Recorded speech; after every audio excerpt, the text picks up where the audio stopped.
नमस्कार dear students. आज हम स्टडी करने जा रहे हैं कंपाउंड्स का formula banana, making formula of the compounds on the basis of number of words. Last video में हमने आपको बताया था कि वर्ड्स दो तरह के हमको दिखाई पड़ते हैं लेटिस में, tetrahedral words and octahedral words.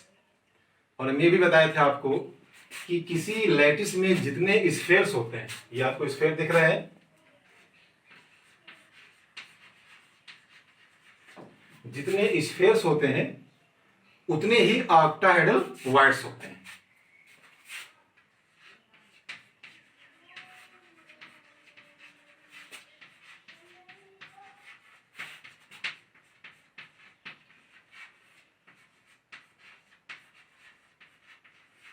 Okay और जितने ऑक्टाहेड्रल वर्ड्स होते हैं उसका 2 टाइम्स मीन्स 2 गुना टेट्राहेड्रल वर्ड्स होते हैं।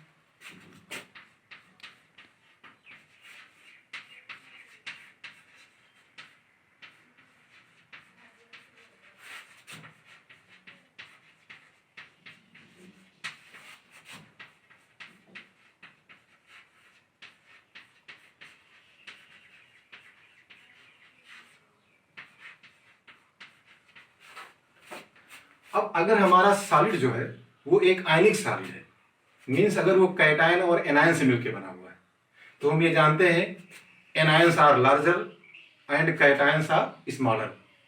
जनरली एनायंस बड़े होते हैं और कैटायंस छोटे होते हैं। तो अगर कोई सॉलिड कैटायन और एनायन से मिलकर बना हुआ है तो जनरली एनायंस जो रहेंगे वो स्फेयर को बनाएंगे।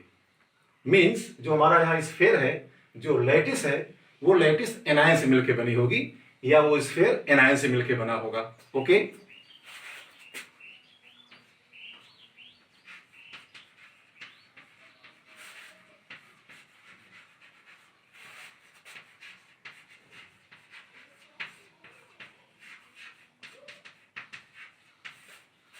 कैटायंस कहाँ रहेंगे?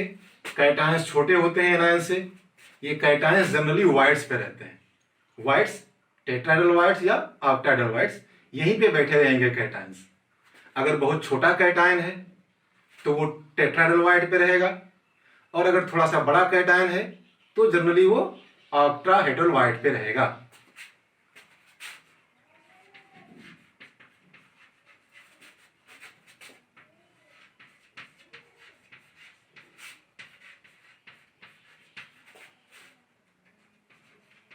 If cation is very small,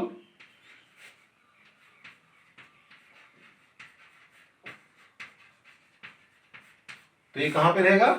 ये रहेगा टेट्राहेड्रल वाइड पे।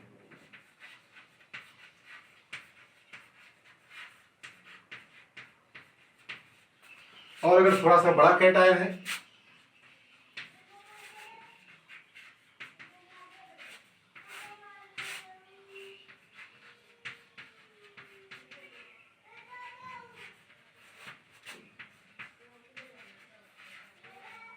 अगर थोड़ा सा बड़ा है कैटायन तो कहां पे रहेगा? ऑक्टाहेड्रल वाइड पे।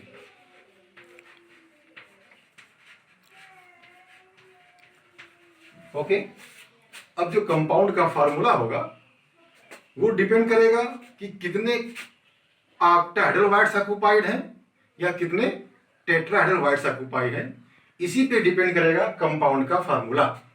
क्लियर? तो हम एक एग्जांपल के थ्रू अब देखेंगे कि कैसे हम कंपाउंड का फार्मूला डिराइव कर सकते हैं।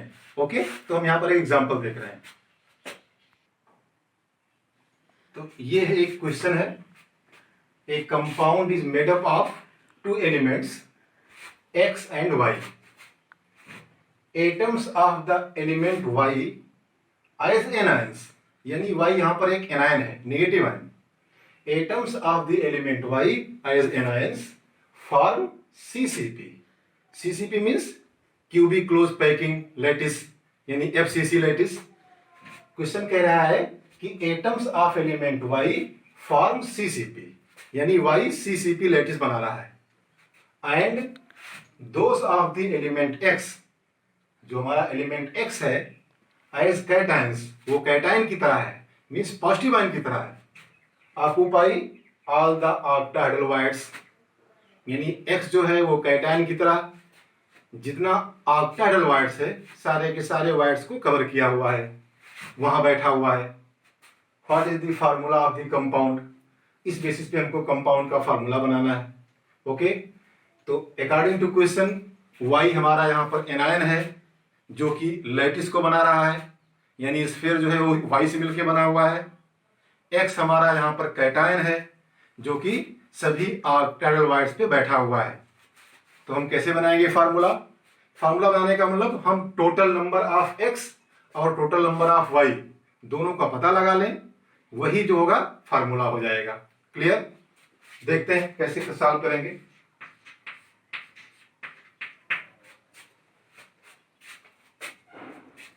Suppose that total number of spheres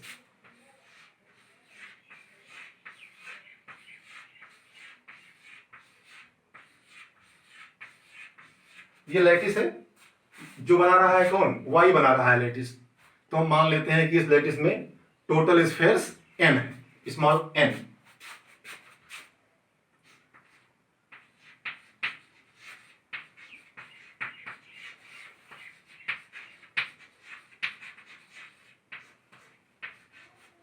ये हमने मान लिया है कि टोटल स्फीयर्स कितने हैं? n, small n। तो चूंकि ये स्फीयर कौन बना रहा है? Y बना रहा है, तो जितना स्फीयर है उतना ही Y का नंबर भी होगा, यानी Y के नंबर कितने हो जाएंगे? स्मॉल n हो जाएंगे।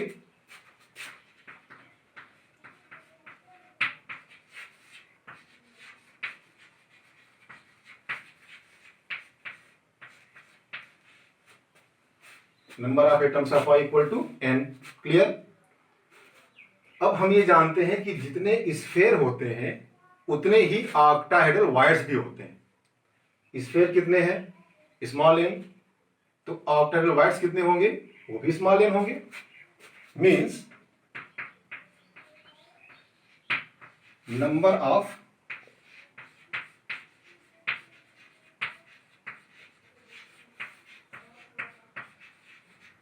ऑक्टाहेड्रल वाइट्स ये भी स्मॉल n होंगे, इनका भी नंबर इतना ही होगा, क्योंकि जितने स्फीयर होते हैं उतने ही ऑक्टाहेड्रल वाइट्स होते हैं।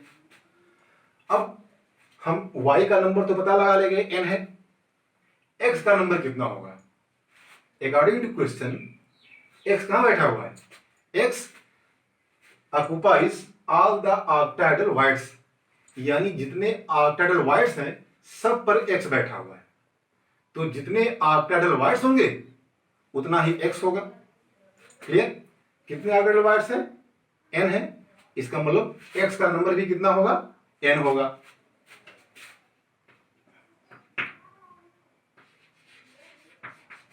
Since all the octahedral whites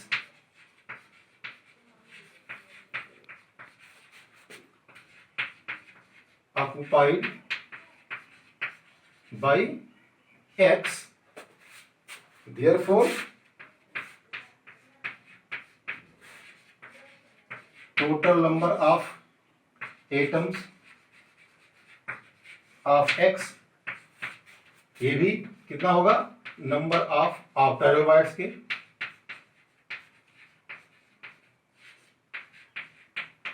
means ये भी n होगा। इसके भी हमको पता चल गया कितने एटम्स हैं? n। y के भी कितने एटम्स थे? n। हमको दोनों का एटम्स पता चल गया। अब हम फार्मूला पता लगा ले जाएंगे कि इसका फार्मूला कैसा होगा। Number of atoms of X upon number of atoms of Y, इन दोनों का रेशियो निकालते हैं। तो X के भी n है और Y के भी n है, यानी वैल्यू 1 आएगी। यानी कितना रेशियो आएगा? 1:1। दोनों के नंबर का रेशियो n मीन्स 1:1 आएगा। तो फार्मूला क्या होगा कंपाउंड का?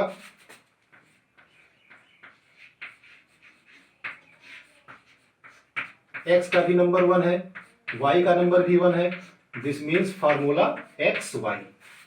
This is the answer. तो इस तरह से हमने पता लगा लिया कि जो कंपाउंड है उसका फार्मूला क्या होगा, एक्स वाई, क्योंकि हमने यहाँ से रेशियो निकाला, n बाई एन मीन्स 1/1 आएगा, तो रेशियो 1/1 का है, जितने एटम्स x के हैं उतने एटम्स y के हैं। इस तरह से जो रेशियो निकाले उससे हमको फार्मूला पता चल गया। क्लियर? अब हम एक एग्जांपल और देखते हैं। अब हम एक और एग्जांपल देखते हैं। Atoms of element B form HCP lattice means hexagonal close packed lattice, and those of the element A occupy 2/3 of tetrahedral voids. What is the formula of the compound formed by the elements A and B? According to this question, यहाँ जो हमारा element B है वो HCP lattice बना रहा है, hexagonal close packed lattice बना रहा है। दिस मीन्स ये जो स्फेयर्स हैं, यहाँ पे कौन बैठा हुआ है, यहाँ पे B बैठा हुआ है, क्योंकि लैटिस यही बना रहा है, जो लैटिस बनाएगा वही स्फेयर रहेगा। इसका मतलब यहाँ पर B बैठा हुआ है, लैटिस स्फेयर। A कहाँ बैठा हुआ है, A occupy 2/3 of tetrahedral wides. जितने टेट्राहेड्रल वाइड्स हैं सब पे नहीं बैठा हुआ है, जितने टेट्राहेड्रल वाइड्स हैं उनके केवल 2/3 पार्ट पे ही बैठा हुआ है। ओके, कितने बैठा हुआ है, 2/3 पार्ट पे ही बैठा हुआ है, सब पे नहीं बैठा हुआ है। ओके, हम देखते हैं कैसे फार्मूला बनाएंगे, इसको सॉल्व करते हैं क्वेश्चन को। हम फिर यहां मान लेते हैं कि कितने स्फीयर्स हैं, n।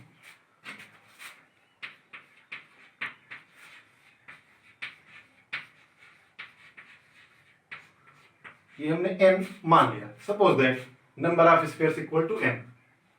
तो क्योंकि स्फीयर किसका बना हुआ है, जो लैटिस बना रहा है यानी b का बना हुआ है, तो जितने स्फीयर हैं उतने ही b के नंबर हो जाएंगे। Means number of atoms of b equals n, ये भी n हो जाएगा। जितने स्फीयर रहते हैं उतने ही ऑक्टाहेड्रल वाइड्स होते हैं। Means number of octahedral wides, ये भी n होंगे। लेकिन यहां पे जो हमारा एलिमेंट A है वो कहां बैठा हुआ है, वो ऑक्टाहेड्रल वाइड पे नहीं बैठा हुआ है, वो कहां बैठा हुआ है, टेट्राहेड्रल वाइड पे बैठा हुआ है। तो यहाँ पे हमको टेट्राहेड्रल वाइड का भी नंबर निकालना पड़ेगा। वो आपको मालूम है टेट्राहेड्रल वाइड का नंबर कितना होता है, ऑक्टाहेड्रल का 2 टाइम्स, ऑक्टाहेड्रल का 2 गुना। Means number of tetrahedral voids equal to इसका 2 टाइम्स। मीन्स अगर ये n है, ये कितना हो जाएगा, 2n हो जाएगा। ओके, अब हमको जब टेट्राहेड्रल वाइड्स का नंबर पता चल गया तो हम ये पता लगा सकते हैं कि एटम ए का नंबर कितना है, क्योंकि एटम ए कहाँ बैठा हुआ है, टेट्राहेड्रल वाइड्स पे बैठा हुआ है। लेकिन सभी टेट्राहेड्रल वाइड्स पे नहीं बैठा हुआ है, केवल वो 2/3 वाइड्स पे ही बैठा हुआ है। इतने टोटल वाइड्स हैं टेट्राहेड्रल और इसके 2/3 पार्ट पे बैठा हुआ है ए, तो ए का नंबर कुल कितना होगा, दिस मल्टीप्लाइड बाई 2/3, क्योंकि जितना टोटल नंबर है उसके 2/3 पे ही बैठा हुआ है ए, इसलिए ए का नंबर कितना हो जाएगा, number of atoms of A. Total number तो है 2n, लेकिन इसके 2/3 पार्ट पे ही बैठा हुआ है, तो इसका मतलब हम जब 2n को मल्टीप्लाई कर दिए 2/3 से, 2/3 से, तो हमको पता चल जाएगा कितने एटम्स हैं x के, सॉरी a के। तो कुल कितने एटम्स आ जाएंगे, 4/3n। ये समझोगे आप, 4/3n हो गया। b का नंबर है n, a का नंबर हमने पता लगाया 4/3n। अब हम देखते हैं रेशियो कितना होगा दोनों का।